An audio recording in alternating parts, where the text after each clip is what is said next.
धरना प्रदर्शन करता रहता नहीं हूँ। अब तो चिट्ठी लिखी जाएगी और काम होगा। और गांव जाकर के मैं यही कह रहा हूँ कि जनहित के मुद्दों पर लड़ने का काम हमने किया, समस्या समाधान करने का काम कहीं न कहीं सत्ता में बैठे लोगों ने किया।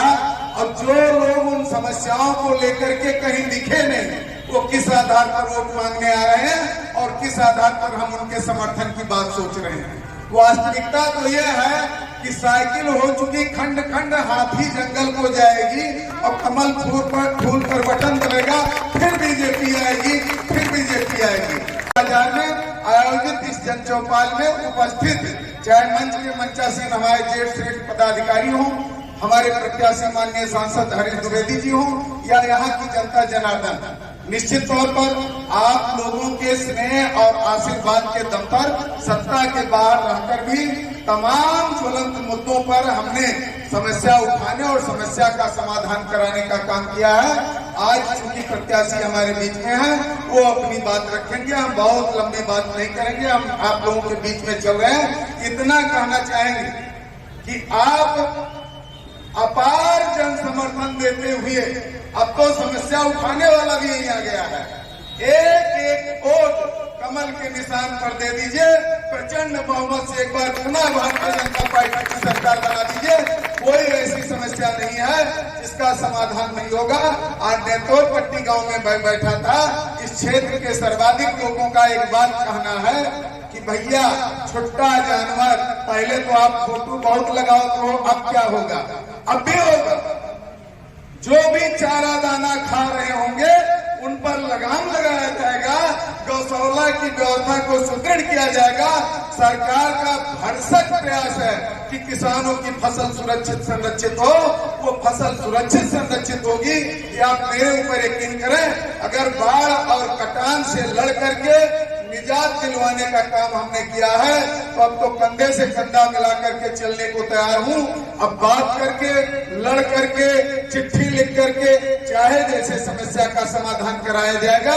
विपक्षी दल के नेता से केवल एक बात पूछिएगा कि टूटे अमाट पुल के लिए चंद्रमणि पांडे लड़ते हैं, बड़े स्टाम्प ड्यूटी शुल्क के लिए चंद्रमणि पांडे लड़ते हैं।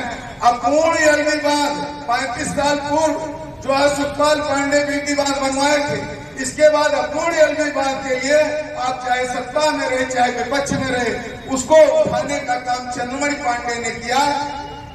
अंडरपास को लेकर लड़ने का काम, सर्विस लेन को लड़ने के लिए काम, हर गांव गरीब को लेकर के लड़ने का काम, यहाँ तक कि सब्जी व्यवसायी हो या यहाँ विक्रम ज्योति अस्पताल में जाने वाला रास्ता हो, हर मुद्दे को लेकर के अगर चंद्रमणि पांडे ने लड़ने का काम किया तो आप कहाँ थे भैया? अगर 5 साल सोए हो तो अब आप घर जा करके सो, आपको वोट मांगने का अधिकार नहीं है। हमारा वोट उसको जो राम का, जो काम का, जो धर्म का, जो राष्ट्र का, उसी के साथ हम चलेंगे, उसी को मतदान करेंगे। जो भी थोड़ी बहुत कमियां रही होंगी उसको हम भूल करके कमल फूल पे बटन दबाएं, हम सब मिल करके समस्या का समाधान करेंगे। बहुत अधिक बात न कहते हुए बसंत में इतना कहना चाहेंगे कि जमी हिला देंगे वो आसमां भी हिला देंगे। अरे जमी हिला देंगे वो आसमां भी हिला देंगे, जरूरत पड़ी तो सोती हुई धरती माँ को जगा देंगे। अब कसम है, ये वीरों की धरती है, ये स्वर्गीय जगदम्बा सिंह जी का ये आवास है। ये विक्रम ज्योत में वो क्रांति की गई है जिसको पूरे जनपद ने देखा है। तो आप लोगों के माध्यम से मैं कहना चाहता हूँ कि कसम है इस विक्रम ज्योत के आवाम की, आने वाले 25 तारीख को कमल फूल पर इतना बटन दबेगा, इतना बटन दबेगा कि विरोधियों की हम नींद उड़ा देंगे, विरोधियों की नींद उड़ा देंगे। इसी के साथ वाणी को देंगे विराम। जय हिंद, जय भारत, जय भूटान।